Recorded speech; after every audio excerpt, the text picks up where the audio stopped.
Hello everyone, मेरा नाम राहुल कुमार कर्ण है। मुझे 67 बीपीएससी में 302वां रैंक हासिल हुआ है और मुझे रूरल डेवलपमेंट ऑफिसर का पद प्राप्त हुआ है। मैं इसी रूम में अपनी तैयारी बीपीएससी की किया और मैं आज आप लोगों को दिखाता हूं कि मेरा रूम कैसा है और हमने कैसे तैयारी किया है। तो आइए देखते हैं। ये मेरा स्टडी टेबल रहा है और यहीं पे मैंने अपनी पूरी पढ़ाई की है। यहाँ पे ऊपर मैपिंग है, मैप में क्या कैसे है मैंने वो सब मार्क करके रखा है कि कौन से राज्य में क्या चीज़ें मिलती हैं खनिज के मामले में। इधर बिहार का मैप है, बिहार में भी करंट का कैसे क्या अपडेशन रहा वो मैंने 67 बीपीएससी के दौरान मैं ऐड करता गया। और साथ ही न सिर्फ मैंने मैपिंग को एक थ्रू से, बल्कि जैसे ये जो मैप प्रोजेक्ट है उसका, उसमें भी जितने भी स्थल शामिल है उसको मैपिंग के थ्रू मैंने याद किया। एसडीजी का जो है लक्ष्य है उसको मैंने ध्यान दिया और उसको मैं अपने आंसर्स में उसको कोट करके डालता था कि एसडीजी का गोल नंबर इतना है, इससे ये फ़ायदा होता है। फिर बाकी चीज़ें जो कुछ छोटी छोटी चीज़ें हैं, रामसर साइट्स हैं, कितने हैं, कहाँ हैं, कैसे हैं, उसको मैंने मार्क करके सामने रखा था। और साथ ही कुछ चीज़ें जो भूलने लायक होती हैं उन सब चीज़ों को मैंने रख लिया था। इधर मेरा किताब का रखने का पूरा स्थान है, आप लोग देख सकते हैं। इतनी बुक्स हैं यहाँ पे, बुक सेल्फ है ये, और बुक सेल्फ में ही मैंने, आप देख सकते हैं कि बिहार पीएससी के लिए मैंने ये सब चीज़ें फॉलो किया था। दृष्टि का और इम्तिहान का, सीएमई का, ये सारे नोट्स फॉलो किए थे मैंने। बाकी एनसीईआरटी हैं, एनसीईआरटी का बहुत महत्वपूर्ण रोल रहा है और एनसीईआरटी ने जिस तरह की समझ विकसित की है वो कहीं और तो सामान्यतः नहीं मिलती है। एनसीईआरटी ने बहुत बड़ी भूमिका निभाई है। साथ में इधर अगर देखा जाए तो जो पॉलिटी से रिलेटेड चीज़ें हैं वो भी मैंने एक उसके चार्ट के तौर पर लगा रखा है। वर्ल्ड का मैप है और मेरे कुछ आदर्श हैं जिनके बारे में मैं दिखाना चाहूँगा कि स्वामी विवेकानंद जो मेरे आदर्श हैं, और स्वामी विवेकानंद के पास में ही लगा हुआ ये दो चित्र है जो कि मेरे एक कह सकते हैं कि इस तैयारी के दौरान मेरे आदर्श रहे हैं। एक रवि कुमार सिहाग जी और एक दूसरे हैं सुनील कुमार धनवंता जी। ये मेरा ड्रीम का एक सपना है।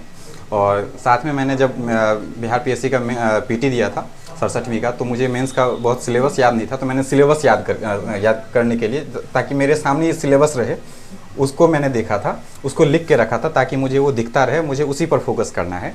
साथ में एक और चीज़ मैं अगर दिखाना चाहूँगा तो ये मेरे रूटीन का जरिया था। मैं जब भी जगता था तो ये इन 5-6 चीज़ों को पढ़ता था। आप कुछ देख सकते हैं। कुछ चीज़ें हैं, जैसे पहला है कुछ बड़ा हासिल करने का मेरा सपना, दूसरा है बेहतर जीवन जीने की मेरी इच्छा, तीसरा है एक अनुशासित जीवन जीने की मेरी प्रतिबद्धता, चौथा है मैं यह कर सकता हूँ, पांचवा है भगवान हमेशा मेरे साथ हैं, और अंतिम है मैं एक विजेता हूँ और आज का दिन मेरा दिन है। ये इससे मेरे दिन की शुरुआत होती थी। साथ में ये टारगेट आप लोग देख रहे होंगे 525 + 95। ये मेरे मेंस और इंटरव्यू का टारगेट मैंने अपने लिए सेव करके रखा था कि हाँ मुझे इतना पाना है। नमस्कार दोस्तों, स्वागत है आप सबका एक और इंस्पायरिंग और इन्फॉर्मेटिव वीडियो में। आज हमारे साथ राहुल कुमार कर्ण सर हैं। 67 बीपीएससी में सर का जो है कि पोस्ट एलोकेट हुआ, सर्विस एलोकेट हुआ, आरडीओ का पोस्ट मिला सर का। तो सर से हम जानेंगे सर का जर्नी, मोटिवेशन, स्ट्रगल और बुक लिस्ट और कंटेंट क्या था। और आप लोगों की डिमांड होती थी कि आप हिंदी मीडियम में जो सिलेक्टेड हैं उनका इंटरव्यू लेकर आएँ, और सर पटना में प्रिपरेशन करते हैं। तो हम जानेंगे कि सर से इनका कंप्लीट जर्नी और स्ट्रेटेजी कैसा रहा था। तो सर सबसे पहले कॉन्ग्रेचुलेसन्स सर, ब्रीफली सर अपने बारे में बताएं आप। थैंक यू आपको। और मेरी जर्नी, मैंने सिविल सर्विस की तैयारी 2019 से शुरू की थी और उसके बाद मैं कोविड का दौर भी आया। उस दौरान कुछ पढ़ाई कुछ हद तक डिस्टर्ब भी हुआ, लेकिन उस दौरान मैंने अपनी कोशिश से मैंने यूपीएससी का प्रीलिम्स भी दिया था, लेकिन दुर्भाग्यवश वो नहीं हो पाया था। और उसके बाद मैं 2021 में पटना शिफ्ट हुआ हूँ, चूँकि मैं 2019 से 21 तक मैं इंदौर में रहा था। और उसके बाद इंदौर में क्या कर रहे थे? इंदौर में मैं सिविल सर्विस की तैयारी ही कर रहा था। वहाँ भी इंदौर चले गया था? हाँ, 2019 के बाद मैं इंदौर गया था और 2019 से 21 तक मैं वहाँ रहा। और उसके बाद 2021 में मैं पटना शिफ्ट हुआ और उस दौरान 67 बीपीएससी का प्रीलिम्स होने वाला था दिसंबर 2021 में। तो मैं उसी पर फोकस्ड हो गया था। मुझे लगा कि चलो कुछ हद तक देख लेते हैं, अगर हो जाएगा तो अच्छी बात है। तो ये सने हुआ क्या कि ये बढ़ता चला गया उसका डेट, और जब ये मई में एग्ज़ाम हुआ, फिर उसमें उस दौरान ये कैंसिल हो गया, फिर सितंबर में एग्ज़ाम हुआ, तो मुझे तैयारी का भी अच्छा खासा मौका मिल गया था बिहार पीएससी का। और मेरा पीटी क्लियर हुआ, फिर मेंस और फिर अब इंटरव्यू। सर रिजल्ट वाला मोमेंट थोड़ा शेयर कीजिए, रिजल्ट आया तो किस टाइप की फीलिंग वगैरह थी? रिजल्ट के समय की फीलिंग को कुछ शब्दों में बयां करना तो मुझे मुश्किल ही लग रहा है। मैं कुछ दिनों से सोच भी रहा हूँ कि मैं इस पर क्या शब्द कुछ वाक्य बना लूँ, लेकिन मेरे वाक्य बन नहीं पा रहे हैं क्योंकि वो फीलिंग्स हैं, और फीलिंग्स को बयां किस तरह से करूँ ये मैं नहीं कह सकता हूँ, लेकिन वो बहुत यूनिक फीलिंग था। मैं, माँ और मेरे पापा, हम लोग तीनों साथ में वेट कर रहे थे रिजल्ट का, क्योंकि अध्यक्ष महोदय का ट्वीट आ गया था। हाँ, गाँव में मैं था उस दौरान। हम सभी वेट कर रहे थे, ऐसे ही बैठकर चौकी पे बैठकर रिजल्ट का वेट कर रहे थे। तो जब तक कभी भी आ सकता था एनआईसी को रेफर किया गया था। उसके बाद मेरे दोस्तों ने ही मुझे कॉल किया कि आरडीओ साहब, आरडीओ का रैंक, आरडीओ मिला है। तो मतलब मुझे सुनकर एकदम मतलब मेरे सामने सब ब्लैंक हो गया। मैंने बस सबसे पहले अपने माँ पापा मेरे सामने ही थे, मैंने बताया उनको कि मुझे आरडीओ मिल गया है, मैं मतलब फाइनली लिस्ट में हूँ, क्योंकि लिस्ट में होना भी एक बड़ी बात होती है। जी बिल्कुल। तो ये एक यूनिक फीलिंग था। वहाँ पर मेरे माँ पापा दादी सब थे, मतलब इतने खुश हो गए थे कि दादी पूरा एकदम खुशी से झूम उठी, एकदम थोड़ा सा कंपन आ गया उनके शरीर में, इतना इतना इतना खुश हो गई। बहुत एजेड है। हाँ, एजेड तो दादी हैं, तो थोड़ी सी हैं ही, लेकिन वो भी झूम गई। हाँ वही झूम गई एकदम।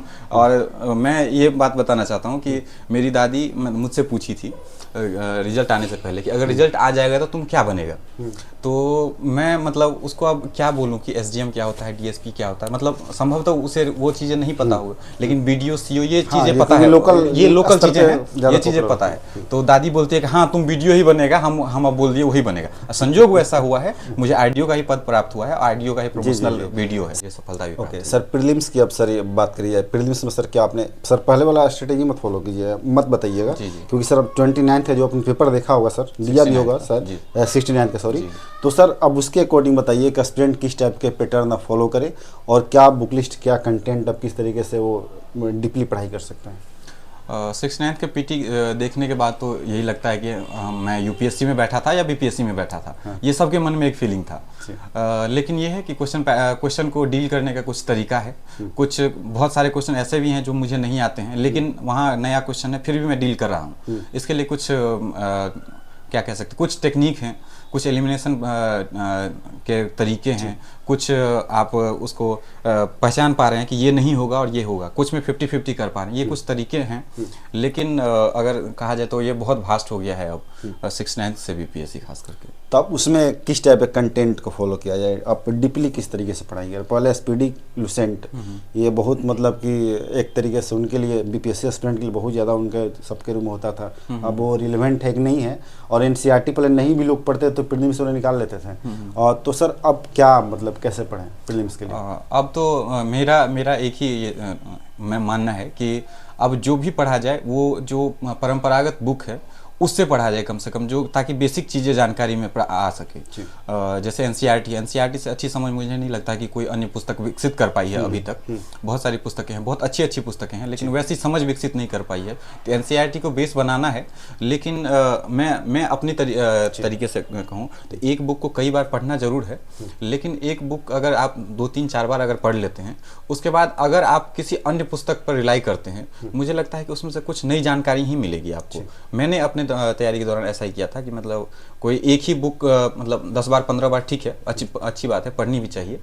मैंने 4-5 बार 6 बार कोई एक बुक पढ़ी है, उसके बाद उसी विषय का मैंने दूसरा बुक भी फॉलो किया है, ताकि वो कंटेंट तो मुझे उस बुक में भी मिल जाएगी, लेकिन उस बुक से कुछ अगर नई चीज़ें हैं तो वो भी मुझे बुक का नाम बताएं, बुक का नाम बताएं। जैसे इतिहास के लिए देखूँ, इतिहास के लिए एनसीईआरटी पढ़ी है मैंने, उसके बाद स्पेक्ट्रम पढ़ा है, जी तो अभी टेबल पे भी रखा है, और साथ में जैसे इतिहास के लिए एक अन्य यूनिक पब्लिकेशन की बुक है। तो यूनिक पब्लिकेशन की बहुत पुरानी बुक है मेरे पास, 25-30 साल पुरानी बुक है।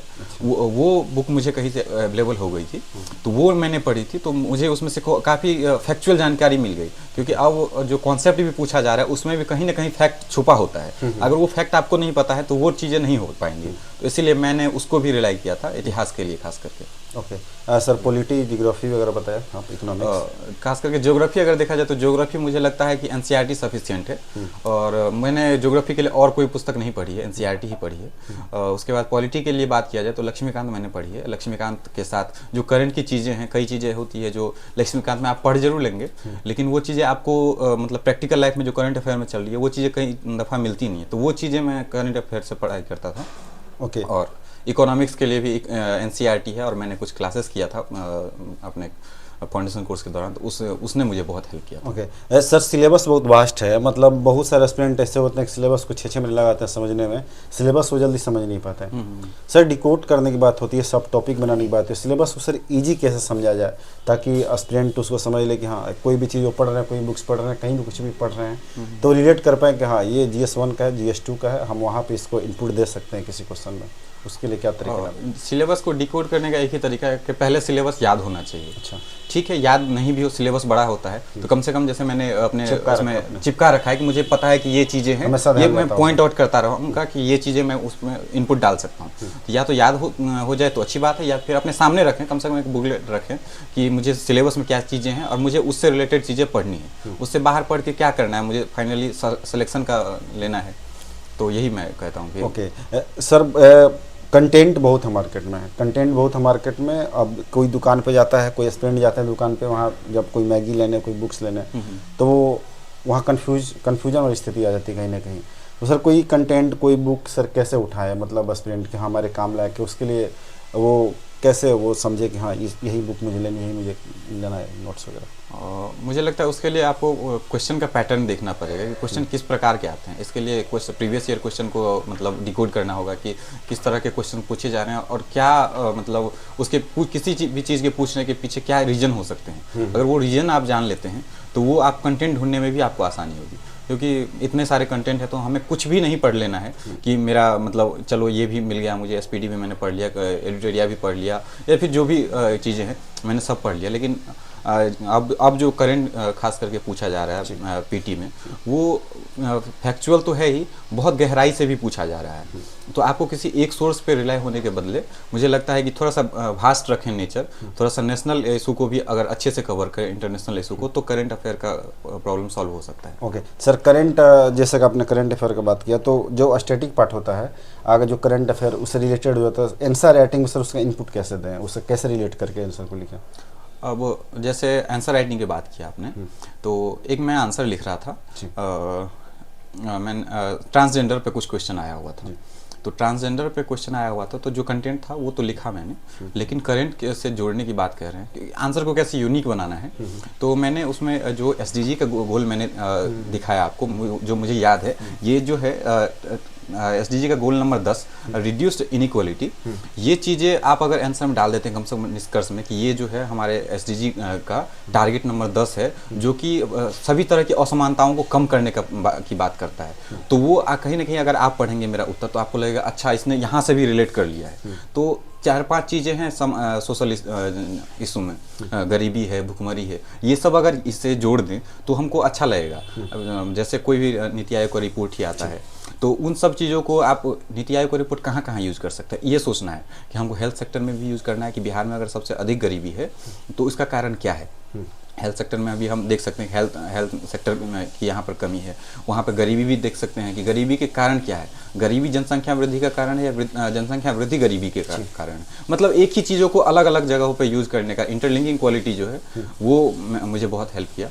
और ये इंटरलिंकिंग क्वालिटी से मुझे याद आया है, एक सुनील सर हैं, अभी अड्डा 247 IAS पे वो क्लास करवाते हैं, तो मैंने उनके जो मैं एडिटोरियल एनालिसिस है, मैंने कोशिश किया है कि मैं कभी ना उसको मिस करूं, और उन्होंने जो मुझे खास करके मेंस लेवल पे मुझे जो इनरिच किया है उन्हें मैं बहुत धन्यवाद देना चाहता हूं, क्योंकि मुझे अब तक उनसे कांटेक्ट भी नहीं हो पाया। मैं बहुत कोशिश किया हूं लेकिन उनसे कांटेक्ट नहीं हो पाया। शायद ये वीडियो उन तक पहुंच जाए तो मुझे अच्छा लगेगा। और मतलब उनका जो इंटरलिंकिंग क्वालिटी इम्प्रूवमेंट प्रोग्राम है IQIP, वो मुझे बहुत बहुत हेल्प किया है मेंस में। ओके सर का यहाँ पे आंसर कॉपी भी है, तो मैं मतलब मैं ऐसा करूँगा कि 2-3 जो हिंदी मीडियम सेलेक्टेड हैं सबका एक जगह कंपाइल करके एक अलग से वीडियो करूँगा जो आप चैनल पे देखेंगे बाद में। सर अब जैसे करंट अफेयर्स की बात करिए, करंट अफेयर्स का सर बहुत इंपॉर्टेंस रोल होता जा रहा है। इस बार का जो प्रीलिम्स हुआ 69, तो उसमें एस्पिरेंट मैं ही रिव्यू कर रहा था, बोले थे इंटरनेशनल करंट अफेयर पूछा गया है, ये सही नहीं है वो। तो सर अब करंट अफेयर के लिए ब्राइट पर्सपेक्टिव किस तरीके से अब हो सके, जो बहुत ब्रॉड तरीके से?